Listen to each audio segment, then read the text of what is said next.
Good morning! Nandito na naman tayo at muli natin babalikan mga tricycle driver.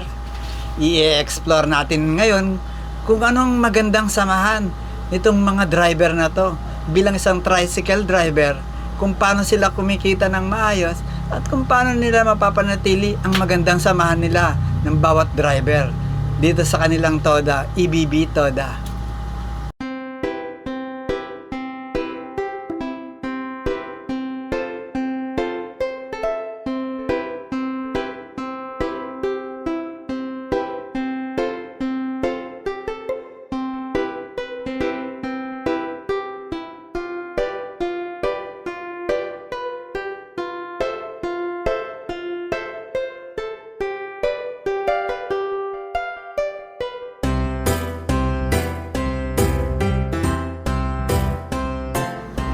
Ito ang Barangay 161, kanto ng Reparo Street, Rose Street, kung saan makikita natin dito sila tumatambay at pumipila para maghintay ng pasahero. Hindi alintana sa kanila ang iba't ibang uri ng panahon, init o tag-ulan. Nandito sila pipila upang maghintay ng pasahero. Dahil kung hindi naman sila maghihintay at uuwi lang at mag-iimbak sa bahay, wala silang kikitain para sa kanilang pamilya.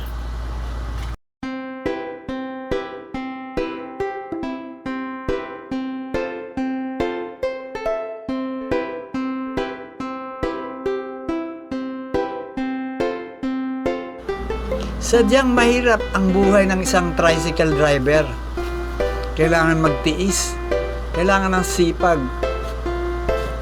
Bawat minutong paghihintay ay tumitingin sa malalayo habang nag-aabang sa mga pasaherong dumarating. May mga oras din na madalas ay wala na sila rito dahil sa dami ng pasahero. May araw ng Sabado at Linggo parang matumal ang kanilang biyahe dahil nga naman walang pasok at mga estudyante. Samahan dito, no? At kami nagbibigayan ng mga pasero minsan. Hindi kami nagugulangan dahil alam naman namin ang sitwasyon. So, maayos naman dahil halimbawa, pag may mawala ng masyadong biyahe at matumal na sa mga bandang hindi na rush hour, nagkukumpulan na kami at ayun, kukwentuhan. Mga kalokohan lang yan, siya. Dito sa trabaho nga namin bilang isang tricycle driver, kailangan masipag ka. Dahil kung hindi ka masipag, wala kayong kakainin, wala kayong kita. Kailangan tuloy-tuloy lang. Gigising ka sa umaga, kailangan na maghanap buhay para sa pamilya. Kami na rin yan pagtapos yung mga kasamang iba rito, tricycle driver. Ang ibang mga anak nila nasa kolehiyo, di ba, tapos na, nagtatrabaho na. Kaya tutulungan na yung mga kasamahan natin na nasa-drive. Masaya dito, kahit pa paano, wala ng problema. Kapag nalagi kayo nasa labas, hindi pangalawang bahay na namin itong kalsada eh. Dahil halos araw-araw ka dito kami. Sa kalsada,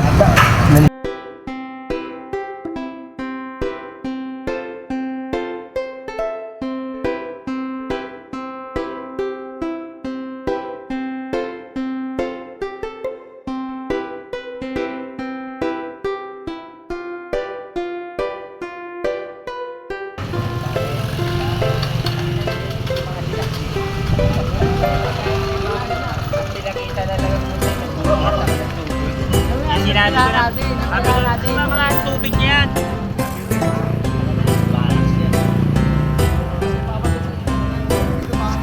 Ulungan niya ng ano. Yung pamasahe mo, 10 lang ha. Pamasahe mo, 10 lang. 10, 12, hanggang 12 ka lang. Kailangan natin ng tricycle. at mga disiplinado naman yung may mga driver dito, no? At magaling makisama. Tatakbo daw ng kapitan, pag nanalo daw siya. Kada daw sa...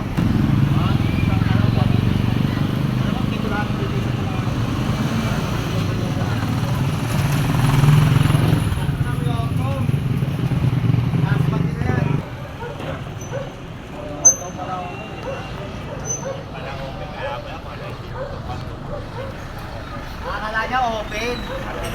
Kala niya open. Kala pala open. Okay, nandito ngayon tayo sa Barangay 161 kung saan nakatambay ang mga driver ng Toda. Makikita natin sila ngayon, ayan oh. Dito, ang mga tricycle na to nagtutumpukan pag sa oras na walang pasahero. O, kamat lang ako ha. Tigtam pa sa'yo. Yan, nagkukwentuhan sila dyan. Minsan naman, nagbibiruan. Minsan naghaharutan pero walang pikunan ng mga driver dito at magandang samahan. Kaya ang buhay ng tricycle.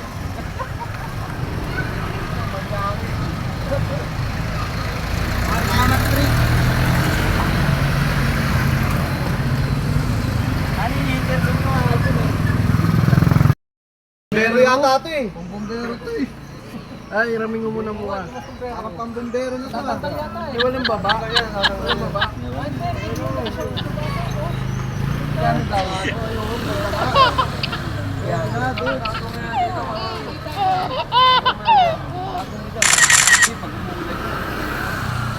Mga riders, maganda yan. Ha? Gana yan mga batod.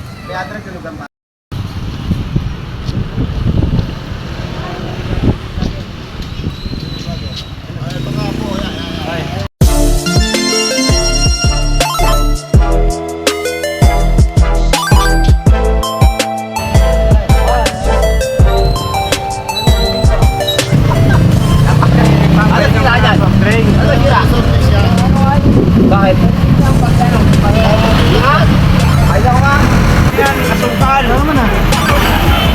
Hello, yan. Ano yun pare, bearing talaga yun. Ang lakas ng bearing yan. Pag wala, pag bitaw, okay lang. Oo, kasi tagpiga mong gano'n, gaganon yung bearing oh. Eh, yung yan, pin Eh, yun. oo, tala mo kaya, diba? Oh. Nakingay yung ano niya eh. Hindi masyadong na ano. Buksan mo yung ano, lagayan ng langis, tapos buhusan mo ng asukal. Lagayan ng langis, buksan mo, tapos lagyan mo ng asukal. Para... Ano yung aso? May sakit? Tuturugin niya yung asukal eh. Ano gagawin doon? Pag-imig langis yun. Wala yan, gaya mo ng biyahe. Saka na matutulog yan. Matutulog ba? Basta may langis yan, okay lang. Basta may langis. Bago nga ito. Bagong gawa yung lang, pag ganun, nasisi ano. bagong palit, bagong baba. Pero pag binirit mo naman, okay naman yung takbo niya. Hindi kailang ginawa yung class niyan. Yung pagkakagawa, nagkaganyan na. Oo. Ha? Tok na baka nawala ng baka nabawasan ng spacer 'yon, yung sa likod nung alin. Sa class na ganun, yung pagitan spacer, baka hindi ka nawala ng alam. Taka na yari. Kasi bearing daw eh, sabi niya ano. Kasi pag piniga mo to, pag piniga mo yan yung class niya naghiwa-hiwala eh. Oo. Nakakompress, di ba? Yun. Gumagano'n. Pero pag gano'n naman, nakarekta, okay naman, wala naman ang tunog. Sa clutch. Basta na, okay na yung takbo. Pero pag yung naka, minor, tapos namatay-matay pa nga eh. Ikaw saan? Traffic yan, pag ganyan. Hirap biyahe yan dito. Kasi gagawin na, hukayin nila lahat yan, tapos nababalik agad.